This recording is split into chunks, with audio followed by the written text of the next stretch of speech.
escondido por quase 2000 anos, documentos secretos foram desvendados em 1945, revelando que havia uma doutrina proibida no início da era cristã.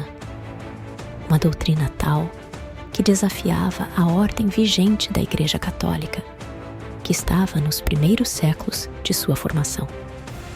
Os ensinamentos gnósticos estariam tirando a autoridade do clero e passando para a mão de cada ser vivente, ensinando que a liberdade para descobrir o próprio caminho da evolução espiritual pertence a cada um. Eu sou Nyx, a deusa da noite.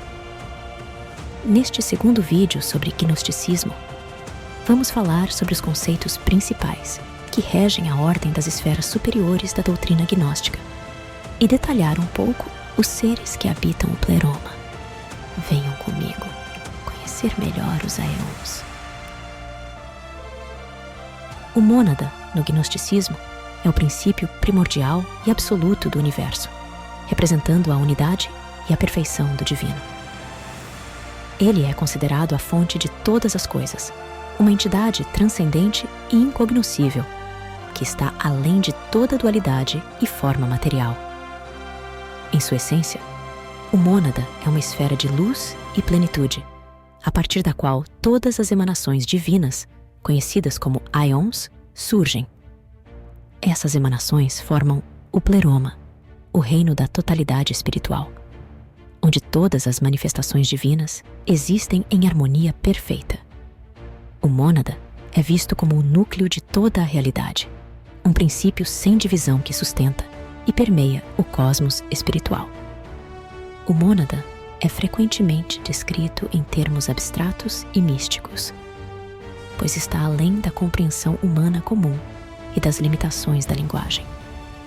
Ele é o uno que não pode ser dividido, uma fonte de luz pura que não é corrompida pelo mundo material.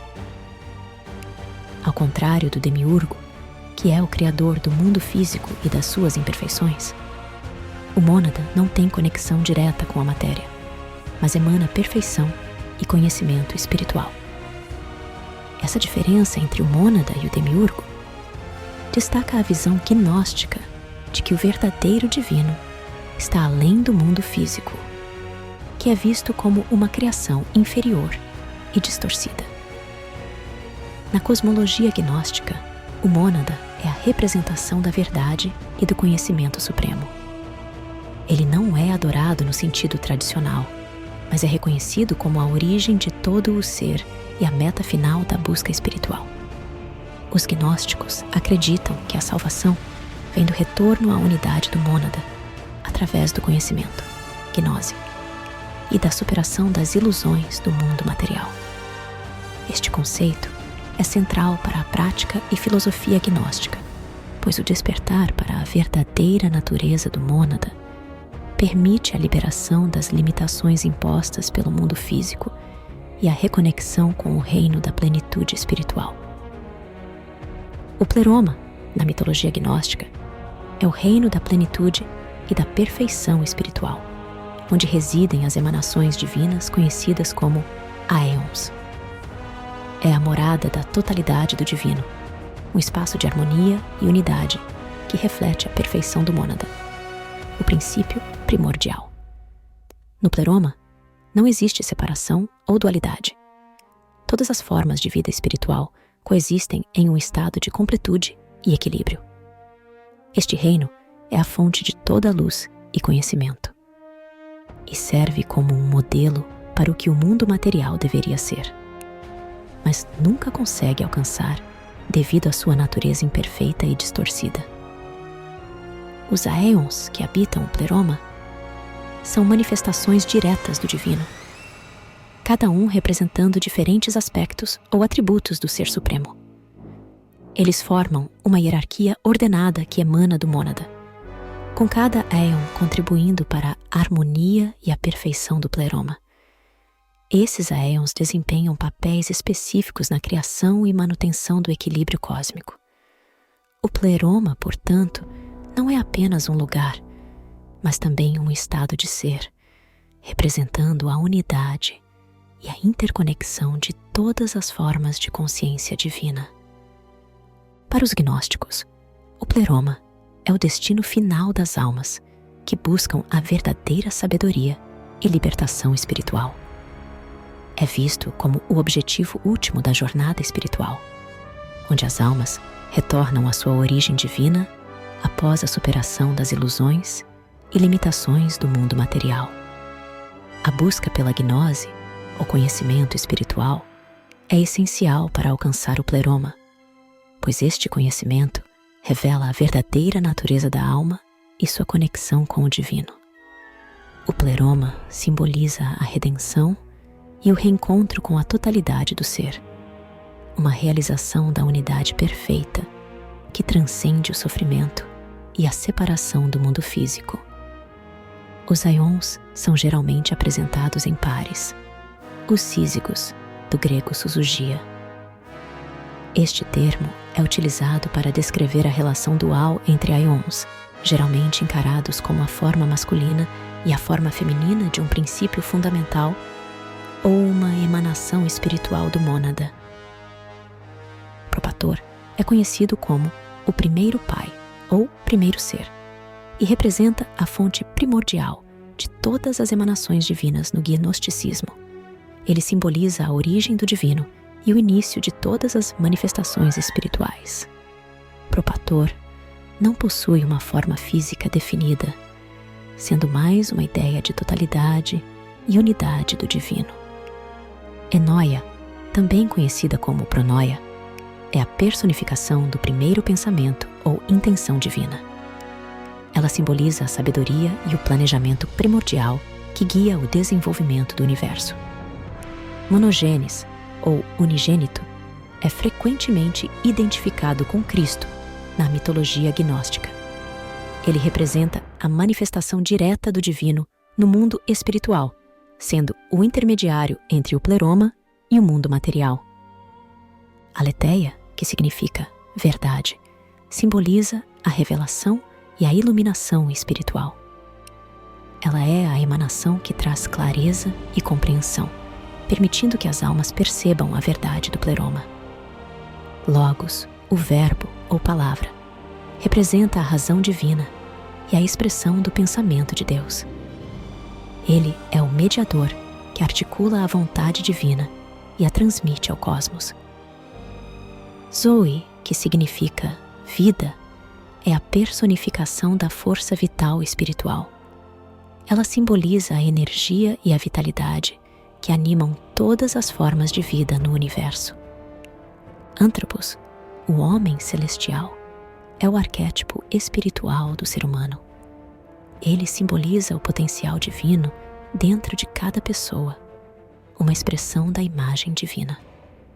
Eclésia, a igreja ou assembleia, representa a comunidade espiritual unida em busca da gnose.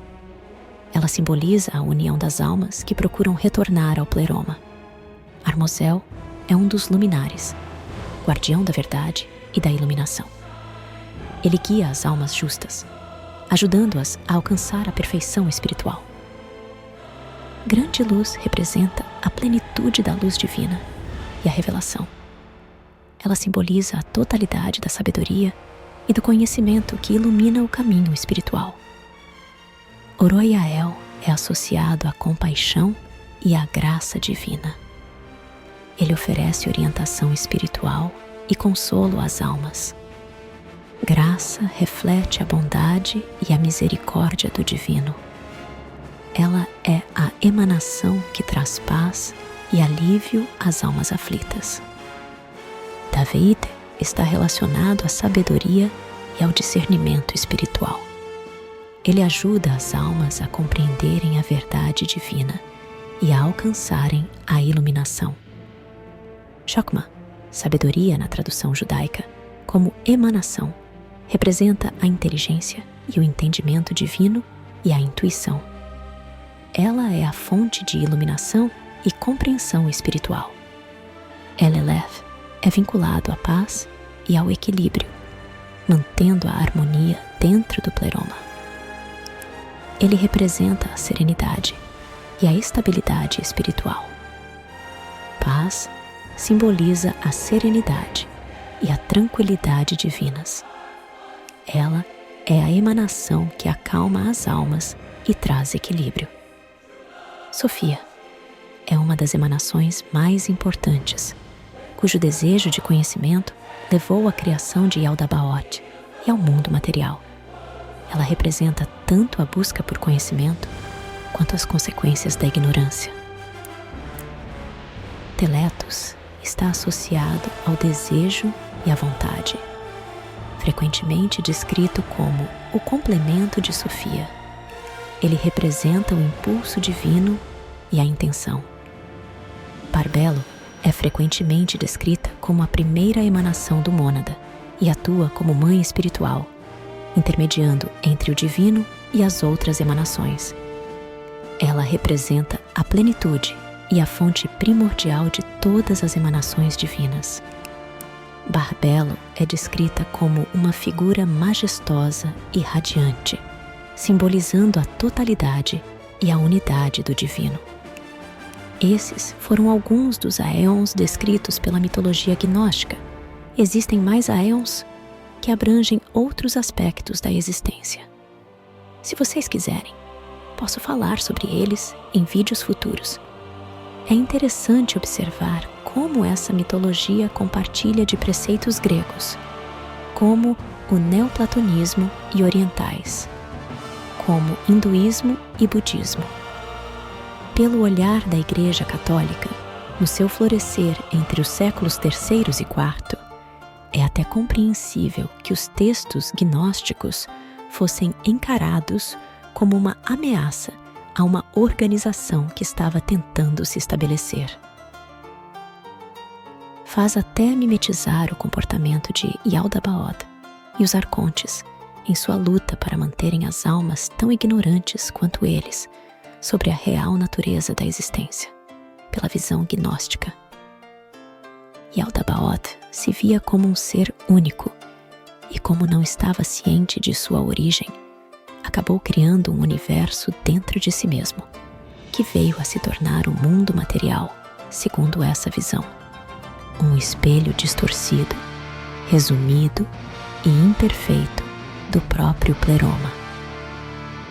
Deixo uma provocação.